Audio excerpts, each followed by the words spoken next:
So using appropriate units is important in any branch of science, whether you're doing like chemistry or biology or physics. You're going to have units, you're going to have numbers expressed in certain units.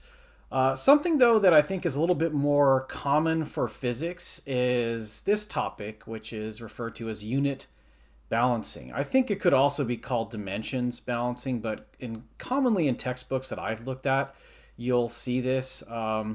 Maybe a little different in some textbooks than others, but usually it's referred to as unit balancing. But I've written up here in the on the board section that dimensions should match is the basic concept. In other words, if you have like a formula and one side of that formula somehow represents a quantity that really is a length, then the other side better also represent a quantity that is a length. Now, in some cases, though, like that other side might, or one or the other side might be more complicated. Like maybe it's like let's say it's a speed times a time would actually wind up being a length, it turns out. But what if, for example, if you had like a length is equal to a speed, that's more obviously wrong. So I kind of like my focus often is on dimensions. So like I say length cannot equal length.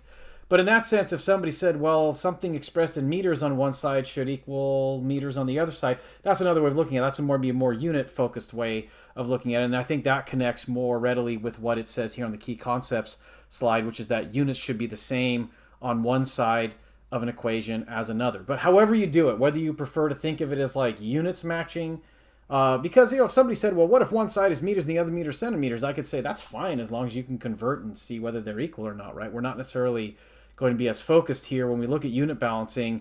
We don't always have the luxury, maybe that's a better way to put it, we don't always have the luxury of really being able to see if the numbers are equal, but maybe we're going to do something with this formula. We just want to make sure the formula like makes sense. The tool of looking at the units, and in particular looking at the dimensions, is a thing that physicists really use a lot. It's something that's really important in our toolbox to make sure that all the reasoning we're doing in answering some question, looking at a problem, whatever, is correct.